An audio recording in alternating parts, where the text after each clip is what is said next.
The lord అందరికీ వందనాలు తెలియజేస్తున్నాను.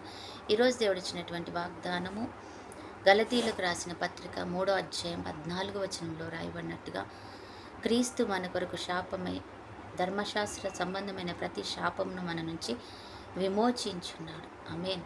దేవుడు అంటున్నాడు, ఆయన మన కొరకు శాపమయ్యి మన శాపాలన్నిటిని విడిపించాడు అంటున్నాడు. అవును, నా శాపం అంతటిని ఆయన మీద వేసుకొని ఇక ఏ శాపము లేకుండా నిన్ను విమోచించున్నాడు.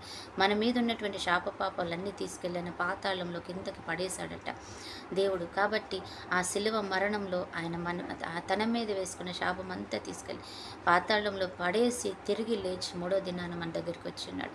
నేను విజయుడను, నేను మీ పాపాలన్నీ తీసేసి తిరిగి నేను మళ్ళీ సరిచేసి ఉన్నాను, ఇక భయపడకండి అని చెప్తున్నాడు. కాబట్టి మనం ఇంకా శాపంలో ఉన్నామని, పాపంలో ఉన్నామని బాధపడుతూ దుఃఖిస్తూ కూర్చోవద్దు. దేవునిని బట్టి సంతోషిద్దాం.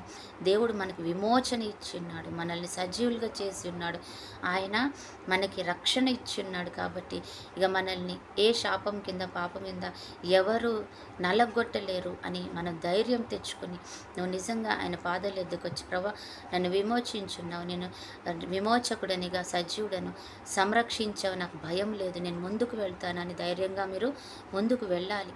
అంతేకాని నేను ఇంతే, నా జీవితం ఇంతే, నేను శపించబడిన వాడను అనుకుంటే సాతాను కూడా నేను ఇంకా కృంగతీస్తూ ఉంటాడు. కాబట్టి నువ్వు కృంగిపోవద్దు నా కుమారుడ కుమార్తె, లేచి నిలబడు, చక్కగా నిలబడి వెళ్ళు. దేవుడు నీకు తోడుగా ధైర్యంగా ఉంటాడు, నిన్ను నడిపిస్తూ ఆయన నీ వెంట వస్తూ ఉంటాడు. నా కుమారుడు కుమార్తె నేనే రీతిగా విజయం పొందుకున్నాను వాటిని తొక్కి, ఇగో నా కుమారుడు కుమార్తె కూడా ఆ రీతిగా విజయం పొందుకుని తిరిగి వస్తారని ధైర్యంగా ఆయన నీ వెంట వస్తున్నాడు. కాబట్టి నీకు ధైర్యాన్ని ఇవ్వడానికి ఆయన నీ వెంట వస్తున్నాడు. కాబట్టి నువ్వు భయపడకుండా ముందుకు వెళ్ళు, దేవుడు అద్భుతం చేస్తాడు.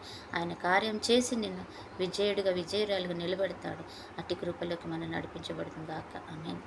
ప్రార్థన. పరిశుద్ధుడు అయిన దేవ, ప్రేమ కలిగిన తండ్రి, నిజమే ప్రభు, ఈరోజు ఈ యొక్క తండ్రి ప్రభు ఉదయకాల సమయంలో మీరు మమ్మల్ని జ్ఞాపకం చేసుకుంటాను. ఈ సమయం అంతా తండ్రి చేతులకు అప్పగిస్తుండగా తండ్రి మమ్మల్ని నడిపిస్తూ విజయులుగా నిర్పించడానికి ప్రభు నువ్వు చేస్తున్న ప్రతి ప్రయాసం బట్టి వందనాలు. అయ్యా, నువ్వు అంటున్నావు, నువ్వు మా కొరకు శాపమై ఉన్నానని అంటూ చెప్తున్నావు ప్రభా. మీ కొరకు మీ శాపముల నిమిత్తం తండ్రి నేను బలి అయి ప్రభా పాపములన్నింటినీ కొట్టివేసి ఉన్నానని వాగ్దానం చేస్తున్నాను. కాబట్టి మేము స్వేచ్ఛాపరులుగా మమ్మల్ని చేసావు, స్వతంత్రులుగా మమ్మల్ని చేసావు ప్రభా. దాన్ని బట్టి వందనాలు చెల్లిస్తాయి. ఈరోజు ఏ శాప పాపాలు మమ్మల్ని ఏలట్లేదు ప్రభా, దాన్ని బట్టి వందనాలు.